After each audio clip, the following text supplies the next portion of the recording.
I'm Chris Jenkins here today, joined by the special guest, Mr. Comedian Arnez J. What up, Chris? Now, I know that was a weak introduction, because as a comedian, that's a big part of the show, man. Don't worry about it. So tell me about the introductions coming out. Why is it so important that you guys get that come out right? Well, because you want fire on that stage. You want the people excited to see you, and you just want fire. You don't want to make it so the headliner or the artist has to come out and become the MC. So how should I have brought you out? How would you bring me out? How would I bring you out? Yeah. What's your last name? Jenkins. Jenkins. Yeah. Ladies and gentlemen, get ready. You're about to go on a ride. A roller coaster. Buckle yourselves in. Here he comes, the man you want to see. Start clapping. Chris Start clapping. Jenkins. I don't even have to say start clapping, because when you start to say start clapping, it's like you trying to tell them what to do. Right. And you don't want to tell them. You want them to be excited and just start doing it. You know, a lot of people do that, but I wouldn't do that. okay. I appreciate it. I'm gonna work on it. I'm gonna get it together. Yeah, you all right? Hey, since you got here yesterday, you seem like you've been on the go. You had I feel like radio I've been station twice. Yeah. Been at what, a Television, yeah. Television. After the show last night, we threw I threw a complimentary fish fry to everyone. So that I was not invited. That's not my fault. Yeah, you was invited. You just didn't show up. We got any fish left over? No. I mean, let me tell you something. People in Charlotte can eat. I bought a lot of my ocean fish that I catch. You know, sand perch, mutton snapper. I bought croaker. I bought a lot of saltwater fish, and also the restaurant that cooked it did an excellent job. When I tell you, people were going up for 2 and 3 plates at a time.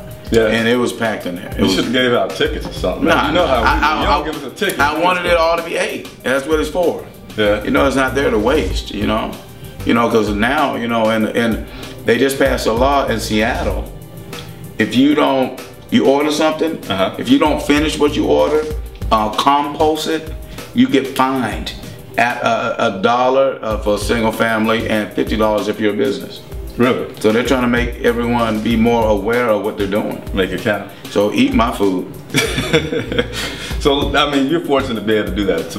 I've never heard of anybody bringing their food with them as they travel. Yeah. Tell me about quickly, before you got to that point, getting started as a comedian, what were some of the hard things you had to go through? I know some people had to sleep in the car, they got their one suit that they wear right before they go on stage. No, I don't. You didn't take that route. I was working. You was working? I was working. I mean, that's good and that's dedication, but we all don't come from that type of story. I do have a story of some troubling things in the life, but sleeping in my car and all that, no, I did that when I was a lot younger. Okay. But by the time I got in the game, I was to the point where I'm working, and if I can get the weekends off. But one of the struggles was, number one, find out this is what you want to do. Number two, going through the channels, making your time in. A lot of these comedians nowadays got it easy, because they got headliners like me that can just put them on the show, whereas a lot of clubs they would have never gotten into.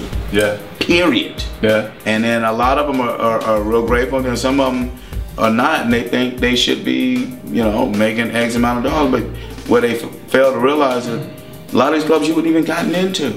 Right. So you're kind of one step ahead of the game. Yeah. A lot of people ain't about due process anymore. Yeah. Hey, speaking of the clubs, I know you've been to many places touring around. Tell me some of the hole in the walls that you'd have been to, or some places you wasn't too sure if you should step on in there. That was more earlier in my career, when I was going to places that one time, I remember one time. I know you got at least one time. Dude, one time I performed at somebody's house. And where I performed was, they paid me $300. It was a doctor, up in Camelton area, up in Atlanta. I performed at somebody's house, and dude, my stage was the fireplace, where that big thing that come out. They had a Mr. Microphone and the fireplace, but I got paid $300. That's more than a lot of people making in a week. I did 20 minutes, got paid $300. And then one time I performed, I was at some bar, man, like type thing, and they had like a little stage. and they had the bar right here, and in the middle of my performance, you know, I'm performing, and like, yeah, and all of a sudden you hear, I'm like, they over there mixing drinks. What is going on?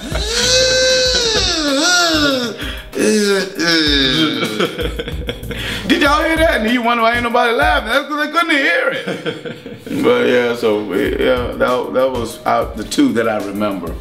And I performed one of my first comedy shows where I performed in Alabama. I forgot the name of the place. It was in Alabama where I performed. It was in Mobile. Right. And the club that I went to, it was a club, but then in the back of the stage, they had this big hole where they tried to cover it with a cloth. And I'm a physical comedian. I stepped back and fell into that hole. Can we Google that and find that? No, I hope not. But so those three would probably be the ones that I would say. Okay. And then I did a college one time where I'm ashamed, but I did a college at Jackson, Mississippi. Yeah, I went up to the college. They had some cab pick me up from the airport, right? Yeah. That's okay, but the cab driver had his mechanic in there.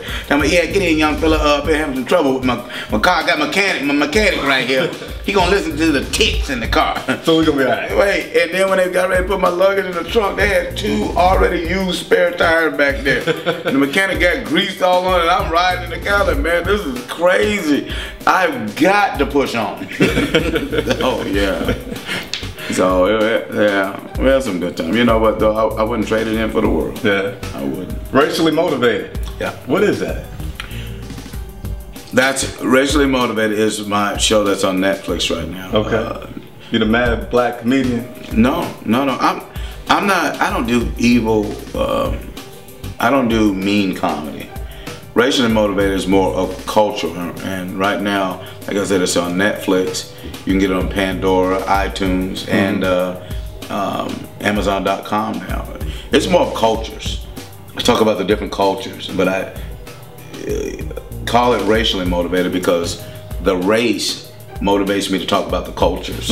So that's why I call it Racially Motivated, but it's pretty good. Out on Netflix? It's on Netflix, number 1. Number 1? Congratulations. Thank you, man. I told you I had a surprise for you, right? I know you don't know about this. So this morning, you was on one radio station, Power 98. I was listening to another, Tom Joyner. And they said, I think it was Lavelle Crawford had called in. And they want to get you in on this tour. So you probably, that phone call that you missed, that might have been them. So Lavelle saying he need to get a few more dollars, need to get another tour going back up. So he proposed doing the Queens of Comedy, right? What? Queens of Comedy, they're gonna come back out, right? Okay. So here's the lineup. They wanted Arnez J as Ms. Laura, okay?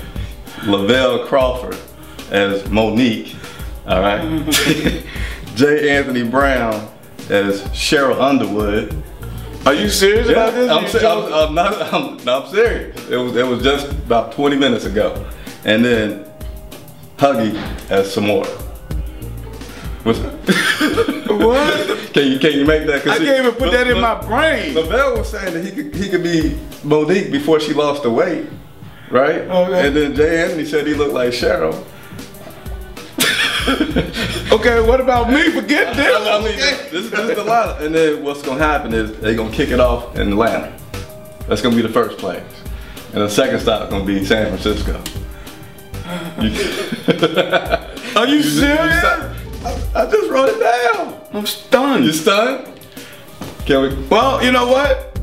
I'm honored that they wanted me to be in the Queens of Comedy. Yeah. As Miss Laura. Miss Laura was a quiet one, but Miss Laura was a gangster. Yeah. Oh yeah, Miss Laura was a gangster. You think that tour will make it, man? Huh? You think that tour can make it? The tour itself, yeah.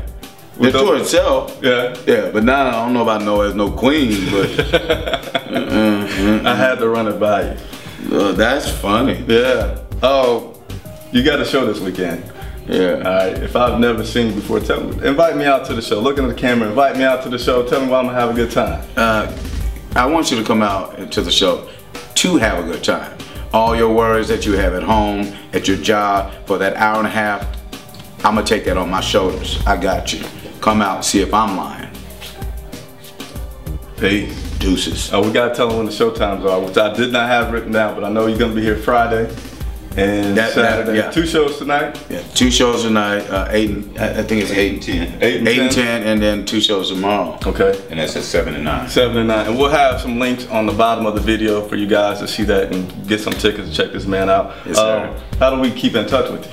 You can go to Arnez J Comedy, and I promise you, I will get back to you. A lot of times I get busy, I'm traveling, but I promise you, Instagram and all that, just go to Arnez J Comedy. Facebook, it'll have it all there. It's all one unit. And we'll have that on the screen as well so you guys can check that out. I'm Chris Jinks along with Arnez J. Thank you for stopping by. All right, Big Chris.